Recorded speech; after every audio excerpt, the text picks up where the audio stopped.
everyone? Welcome to the PrepZone podcast. I'm your host, Estevo Divino, and I have here with me today the captains of the Staples Lacrosse team, Ben Burmeister and Cisco Celotto. How you guys doing? Great, how are you? Oh, man, we're great. I'm so excited to have you guys here. You know, we were chatting a little bit before, and you guys have been a program that has achieved so much success within the Staples, right? I mean, you look at the FCAC, and your team is one of the top one in the country. So we'll start with you, Ben. Talk about how had this ride been like for you? It's been a little bumpy, like the two state championships the past 2 years. People would maybe immediately think it's kind of just been like we've been at the top, but it definitely wasn't like that. We got there freshman year, like we weren't expected to really be anything like the FCAC or state championship wasn't expected. It kind of came as like a surprise to a lot of people, I think. But to everyone in the program, like we've known that it was coming. I feel like from my freshman year, from the way that we did things in the fall of 2020, which is when I got to Staples, like you could kind of just feel like the energy, how much the coaches cared, how much the players were bought in, and like I feel like you kind of knew it was coming from that. You know, it's coming, yeah. And Cisco, I mean, we were also talking about how much you guys have been going through lacrosse since your early days, right? So talk about how for you that has been since playing since first grade all the way through high school. It's been great. It's been super exciting. Just from youth stuff, being around the game, playing with the same guys essentially your whole life. And then going to middle school when Coach K first got that job, him starting to bring down to the youth programs and build the program from the very, very bottom all the way up to varsity. It's been super exciting just to see how much growth there's been. Yeah, and I feel like, watching it, I'm closer now, but from afar, you guys have a lot of engagement with the younger kids that come in the program, right?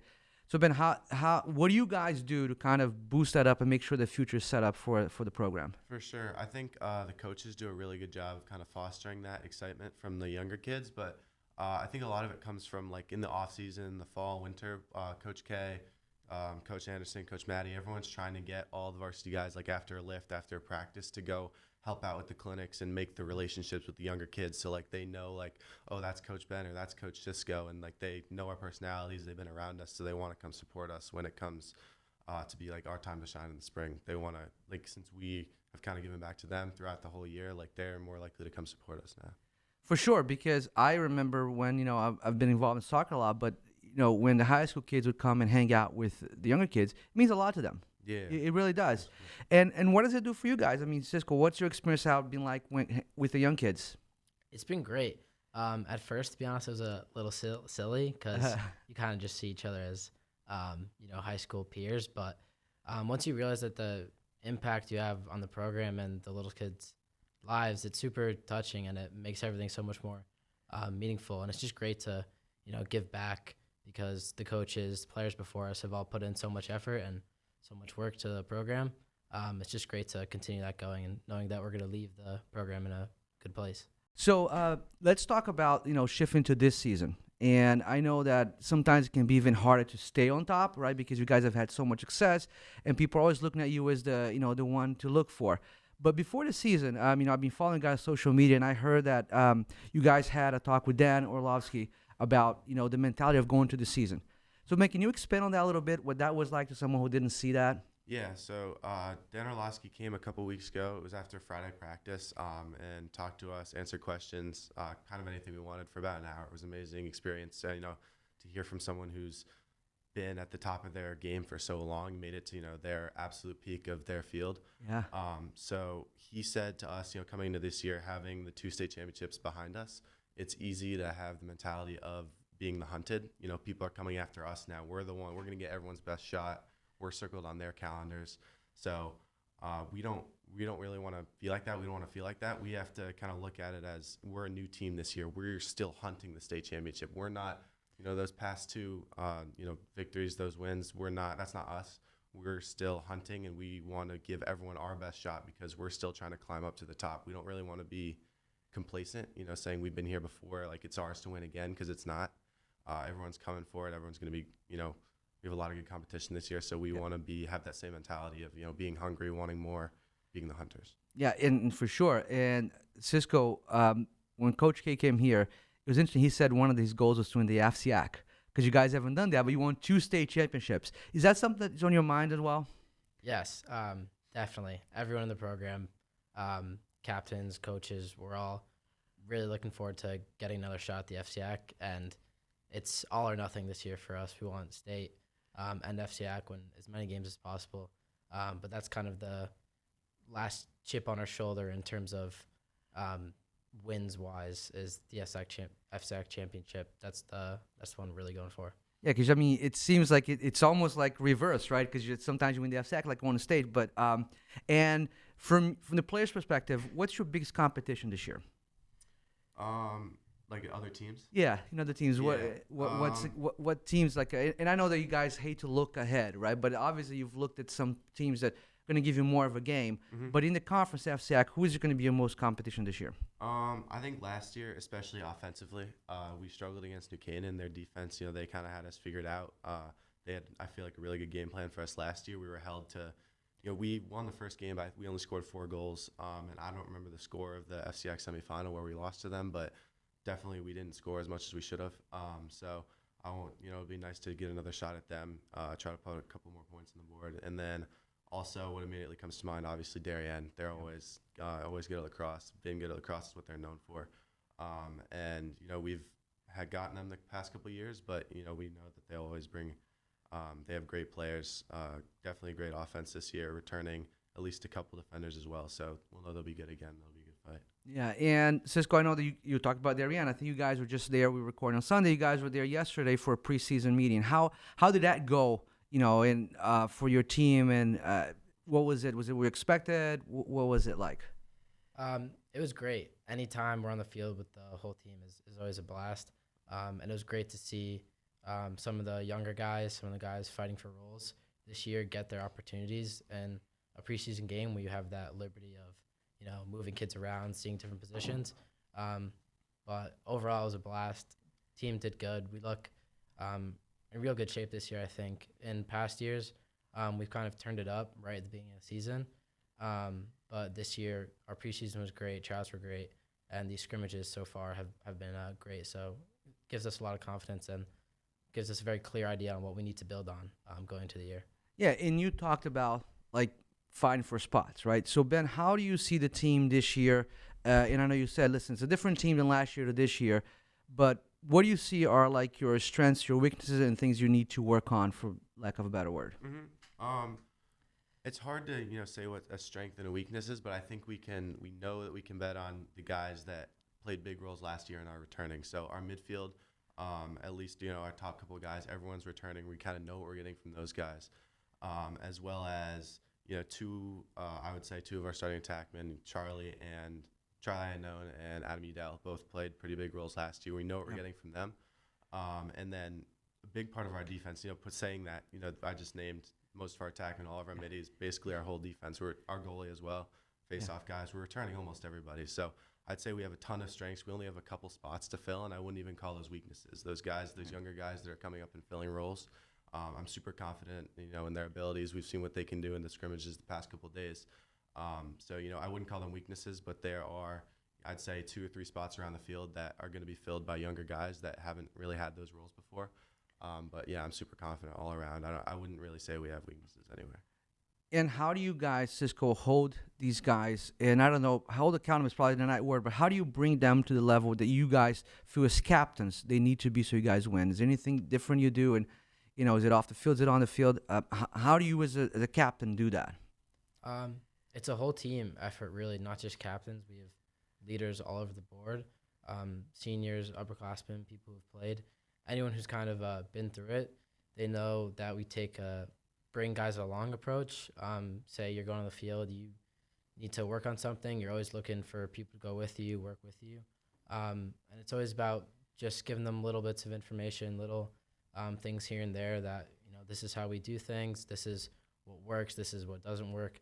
And it's also a testament to how eager and how hungry those guys fighting for roles are to be receiving with that information and just overall really excited to, get back up into bigger roles.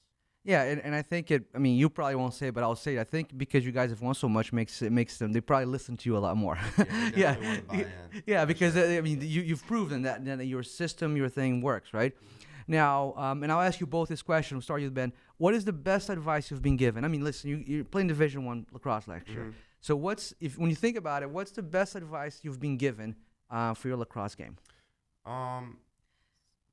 I'd say, it wasn't like someone said these words to me, but going back to like 6th grade, when I joined my club program, and then also obviously we had like Westport Pal, I felt like as good as I should be. I kind of struggled with confidence a little bit because, I knew I was working hard. I knew that I was putting in more time than almost everyone around me, but I didn't see like the results immediately. But I had a bunch of people around me, my teammates, obviously, my parents, and then especially my coaches who, even when I wasn't performing my best on the field, they saw that I had like the work ethic in me. They saw I had what it took, like on the mental side, like I was preparing the right way. And they stuck with me. They believed in me even when I didn't really believe in myself. So no one, told me believe in yourself, stick with it. But I definitely learned that lesson coming up in Westport from like I said, my coaches, friends, teammates. Since they all stuck with me, I'd say, the most important lesson that I got from that experience was to just, even if it's not working out, believe in myself, stick to the process, and, hopefully eventually it'll all come together in the end. You got it. How about you, Cisco? Similar idea, just that I was told that your time will come. It's tough for anyone when you feel like you're putting in work and you feel like you're really grinding, making sacrifices, and you're not seeing that immediate gratification reward of, performance or confidence. But just having trust in, yourself and your teammates in the program kind of gives you that reassurance that, your time will come no matter what it looks like. And then kind of along those lines of, finding your own role, whether it be on the field, off the field, being vocal, not vocal as a leader or whatever. Everyone has a distinct role on the team. Some guys put up big numbers. Some guys, we have a juice man. That's kind of one of the things I think is distinct to our program. But just knowing that you will find your role throughout the season, throughout the off season, just sticking with that, embracing that. Okay, so now you mentioned Juice Man. Is that something you guys can share? What is a Juice Man, and for someone who's not, involved in the team? Yeah, so we actually just talked about this very recently, like the Friday going into this weekend.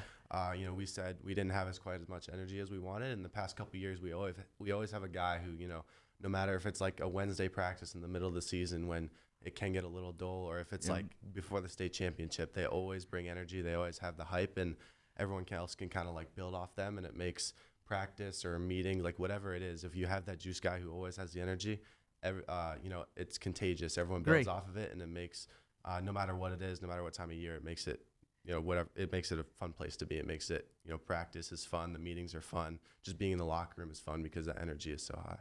Yeah, it's like I mean, not really a cheerleader, but it's someone that like, and it's important. I think every team needs to have that, because like maybe you're down the score and things like that. It doesn't matter. You need someone who kind of gets your team up. Now, I want to ask you guys about, and again, we weren't doing this last year, but one thing I heard was the game that I guess the rugby team was playing, and they came, and you guys had a big comeback on that. What was that experience like for you guys on the field? And can you walk us through that, someone who's not aware of what happened there?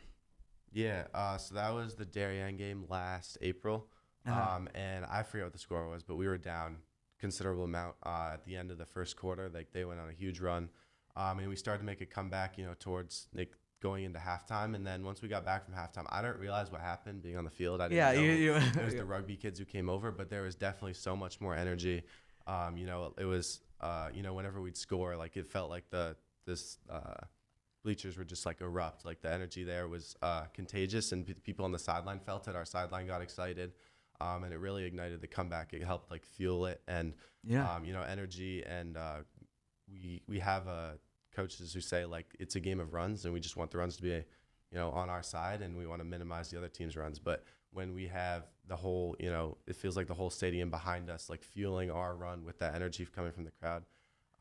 It feels like it makes it a lot easier for our runs to, kind of stick around and be prevalent throughout the whole thing. Sure, yeah, and you talk about, how important it is. And I guess, like I said, it affects the field when somebody's out there and doing it for you. So, Cisco, from your perspective, how is it when you guys get in the stadium and the fans are there, super fans supporting? Because our school has been doing a really good job of everybody being out there. How do you guys feel when you go look out and see the stands full of, your peers? It's great. Knowing that you have not only your team, but, the town not just Staples, our athletic department, the Super Fans program. They do a great job getting people there, having fun. But seeing the youth players that we talked about earlier, seeing people from other towns even coming to watch our games, it's super exciting and just wants you to play, makes you want to play that much harder. Sure, and I think not only the towns. I mean, from someone like I said, that's coming new to the program. You see the rankings out there. You guys are ranked nationally, right? I mean, it's the FSAC so strong, the team is so strong. So, as you look at the season, and I'll ask you both this question: if we sit back here late June, Ben, in your mind, what's a successful season to you? Obviously, the easy things to list are FCR championship and state championship. But when I look back on a season, when I look back at last season or the season before, I think about like the guys and the experiences, almost like after practice, like going to get food, or like in the walk back. We walk up. It's probably like a 10-minute, not quite, but 5 to 10-minute walk up to Wakeman from Staples to go to practice. Like the conversations there, just building the relationships with those guys. And whenever I think about, when I think about last season, I think about the seniors, and I think about when I was a sophomore, like the 2022 graduates. I want a successful season for me to be for our class, for me to have the same impact on the younger kids that they had on me, for them to remember all those like great conversations and learning from older guys and being part of something that they really believed in because of the relationships that were part of this team. That's awesome. How about for you, Cisco? He about summed it up. I think, yeah, whoever gets the first answer seems to sum it up. Yeah, right. But go for it. Yeah, I think the other day Ben said if he could choose to play another season, it would be maybe last year's or the year before that instead of this year, just because that the older guys who have given so much to you and who have made impacts on your game, but more importantly, just your life and your experience as a high school kid is so impactful. So we just want to give back to the younger guys. And then, of course, we like to say the only ranking at the end of the season that matters, or the only ranking that matters, is the one at the end of the season. So we just want to see an improvement there. That's awesome. Yeah, and I mean, I can't wait for the season to get started. I think it's going to be great, right? I mean, it's going to be covering. So I want to do some fun stuff with you guys, all right? We're going to ask some questions here, and we'll take turns. Actually, both answer with them. But we want them to just get to know you guys a little bit better. I mean, we see you guys on the cross field. You guys are tremendous athletes. And I will just get to know a little bit behind the scenes. We cool with that? Yeah. All right. We'll start here, right? TikTok or Instagram? Instagram. Texting or calling? Calling. Texting. Name one guilty pleasure song on your playlist. Unwritten. I know that, and I like that song. No, I like that too. Yeah. Smooth Operator. Smooth Operator. I like that too. It's a really good song. What is the last series you binge watched? It's called The Gentleman. I watched it like last week. Watched it all in like a couple of days. It was really good. I just finished that as well. Yeah, I'm not gonna give it away, but it was a dark series, but very good. Yeah, it was very good. How about you, Cisco? Ted Lasso. Ted Lasso. Soccer guy. I'm a soccer guy too. Love that. What is one hobby or interest that you think more people should try? I feel a little weird saying it because I'm not great at it, but guitar. I play every once in a while. It's a great way to, I feel like, get your brain going in kind of a different way than what you're used to, and it's really satisfying when you can kind of learn something new like that. But saying that I'm not great at it, I'm just learning. I pick it up every once in a while. It's pretty fun. No, but it is, and you mentioned guitar. And I also do music, and it's like I remember the first time I was able to listen to a song on the radio, go home and play it. It was very satisfying. Really cool. Yeah, it's really satisfying for sure. How about you, Cisco? Something that you do that you think more people should try? Cooking. It's a life skill, and similar to guitar. When you put effort into something and it comes out good, it's always a good feeling. For sure. Yeah, absolutely. All right, what's the coolest thing in your room? Cisco, go first. I don't the 2 rings from our state championship. I like that. I have a California flag, big. It hangs up kind of on the far side of my room for my bed, so it's like the first thing I kind of see every morning. And I used to live there, so it has that kind of meaning, just a reminder every day of it's such a great place. Yeah, really cool. That's really cool. How do you deal with stress and or pressure from school, sports, or your peers? I go play lacrosse, to be honest. Like I just kind of listen to music, go play wall ball, go shoot hard if I'm feeling mad or anxious, whatever it is. I kind of just play through it, gets all the emotions out. It's nice. Very cool. Let's go. Same thing. Take face-offs in my room, up the intensity a bit. Just it's always a good way to unwind. That's sure. Yeah. And okay, which superhero would you pick to be your best friend and why? I never watched a ton of the superhero movies, but I always felt like Iron Man, Tony Stark is a cool guy. Just seems like he's a nice dad. It's cool Right. to hang out with. So Technology thing, the whole Yeah. thing's really cool, right? How about you, Cisco? I go Thor. Who wouldn't want to be friends with a god? I like that. All right. What's something you wish adults understood better about being a teenager today? the first thing that comes to mind is just like the social media aspect of kind of your every single day life, because that's what it is. It's part Yeah. of, I'd say, like every hour of my life right now is affected by it. And it's just, I would like them to understand it only really because they didn't really, they didn't have that. And there are pressures that come with it, but it's also really nice at sometimes. Like there's so many benefits. Communication's a lot easier. Everyone's so connected. So the good and the bad of it, it would just be, I would like them to be able to empathize with that, understand that a little better, just because it's probably hard. 100%. Cisco? Same answer. Don't know. Yeah, it is. I mean, and I always think about it, and we were talking even before about PrepZone, right? How, because like our idea is really going back old school to where a beat reporter would go and like, there was no internet. So the way you would get the information was through, someone who wrote. So yeah, it could be hard to understand, but I really appreciate you bring that up because I think it's a good point for people to understand how you guys, I almost feel like if it's good, it's 24/7 good. If it's bad, it's 24/7 bad, right? I mean, it could go both ways there on social media. It kind of gives you the extremes of both. Exactly. Yeah. All right, and then we'll end with this one. If you could go back to 6th grade, what advice would you give yourself? I kind of touched on it earlier, but just, stick with it, keep believing in yourself, because that was about the time where I was struggling a little bit with my confidence in not just lacrosse, but kind of all sports I was playing. So yeah, I would say stick with it. I would tell him that it's going to work out. It's going to be all good. Just believe, have fun with it still. Awesome. Cisco? Yeah, everything's gonna be okay. Everything's gonna work out. Just have fun, enjoy the moment. Awesome. Guys, listen, I can't thank you enough for being here. So we're going to get the season going here in about a week, right? And I want to wish you guys the best of luck. And hopefully we're back here in June celebrating another state championship. Exactly. Thank you for having us. Yeah, Thanks so much for for coming.